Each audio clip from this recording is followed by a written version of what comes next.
Justin, so nice catching up with you again. Quick question. Pro-life. Sorry, we're not doing media today.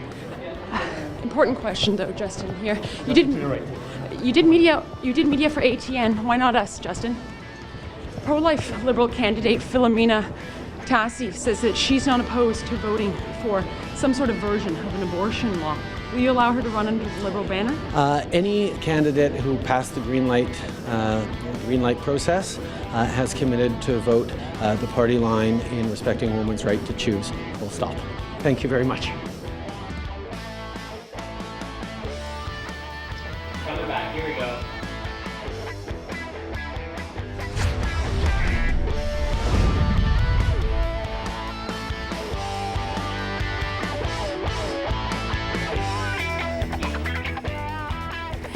Hi, I'm Faith Goldie in for Alex Pearson this morning.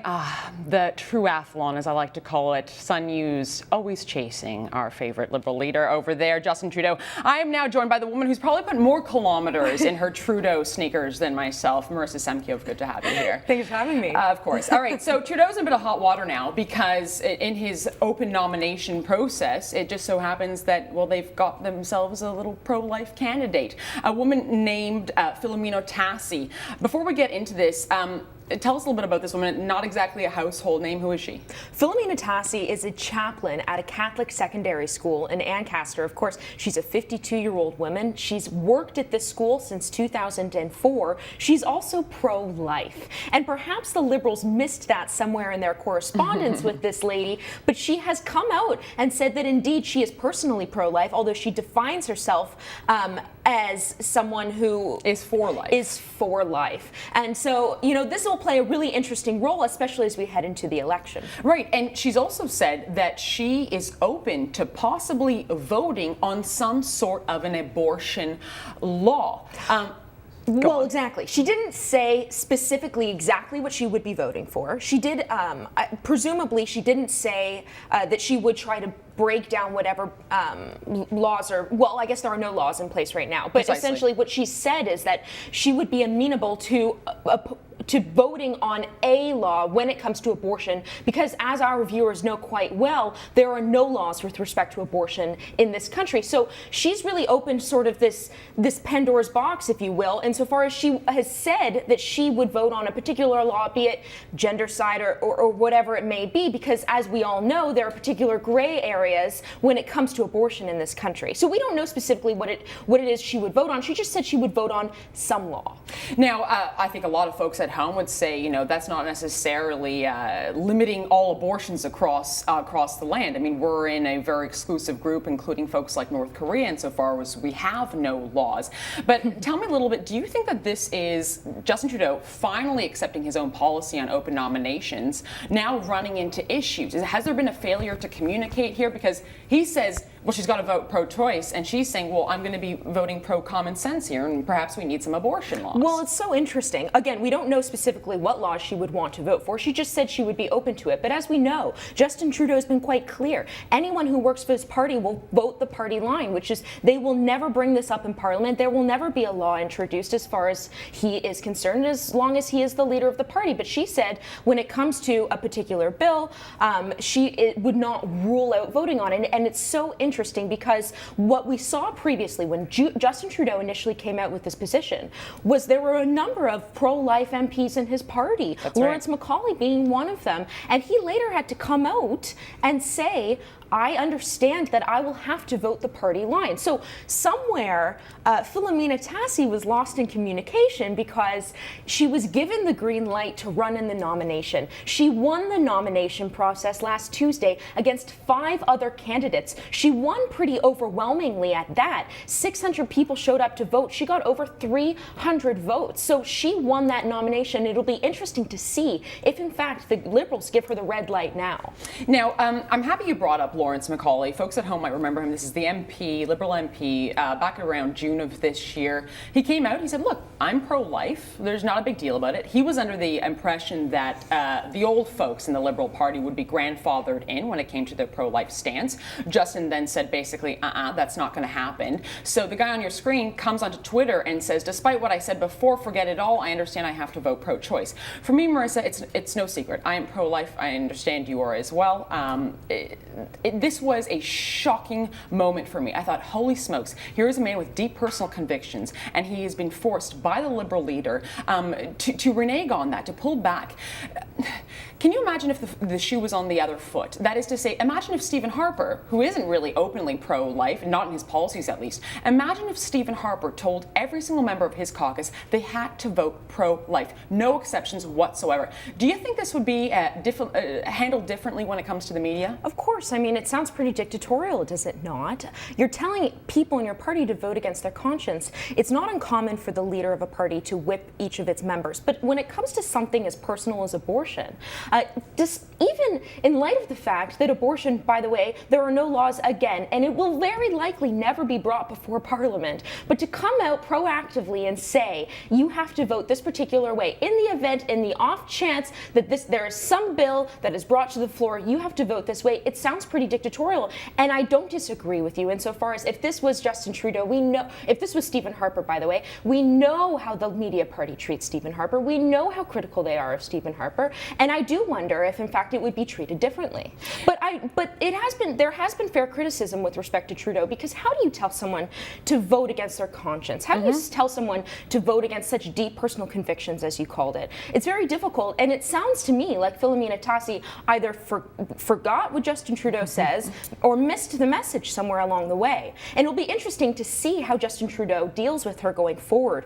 Will he give her the red light? Will he come out and say, oh, actually, you're not allowed to run for us? Will he kick her out of caucus if in fact she wins the riding? These are the types of things that we are now all thinking about with respect to what will happen going forward. Now, I'm happy you brought up the matter of conscience, because folks at home who might not be aware, when it comes to abortion, it's always been handled as that, a matter of personal conscience, and so folks are usually not going to be whipped into voting one way or another.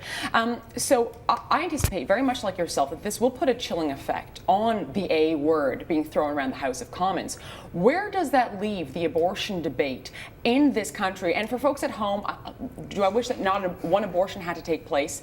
Of course. But I mean, where we are right now is out of tune, out of step with just the globe. Right. So where does this leave the abortion debate when it comes to Justin Trudeau's extremism on the issue? Well, I mean, no leader has said that they would be interested in introducing a bill on this matter, which is truly unfortunate, because you can abort a child virtually a day before it's born in this country. By the letter of the law, that's 100% accurate. That's not hyperbole. Because there is no law. So what happened was the Supreme Court struck down what did exist in 1988 and essentially opened the door for Parliament to vote, or for Parliament to legislate on it. Parliament never did.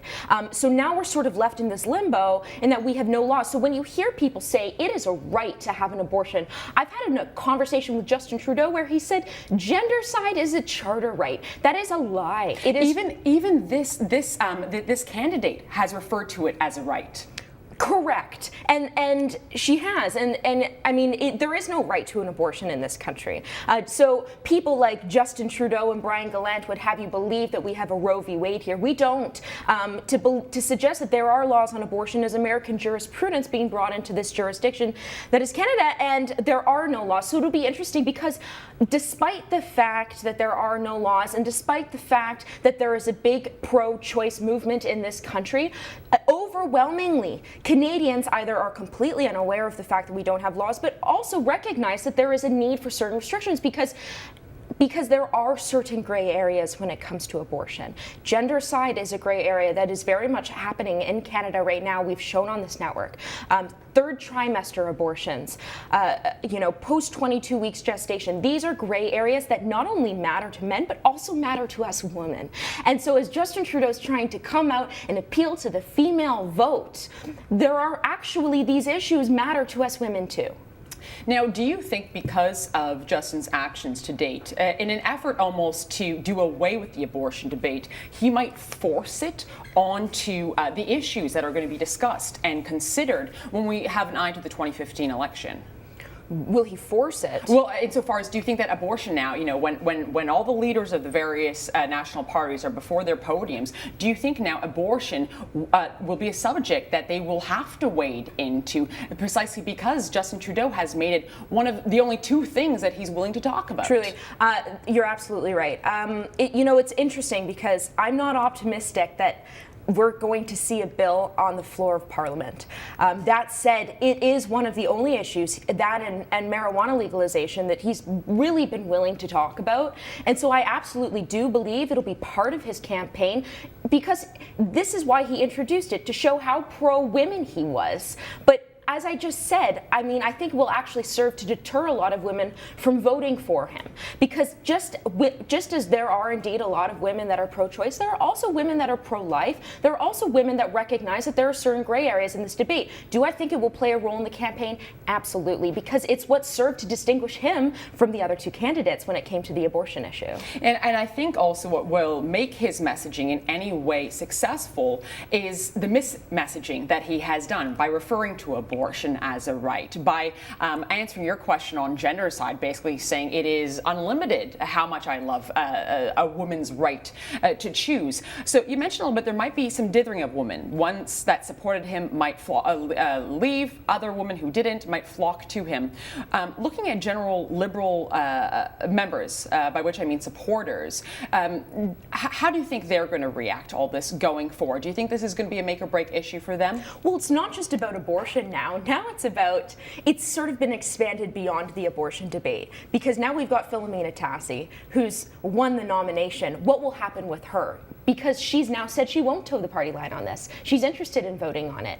It's the issue of actually telling your Liberal MPs how they vote on this particular issue. So it's not just about abortion in my mind, Faith. It's a bigger issue of being slightly dictatorial in the way that you govern your party, and telling people how to vote on particular issues. And I do wonder what will happen with Philomena Tassi going forward, and if that will play a role in how people sort of support or don't support Justin Trudeau.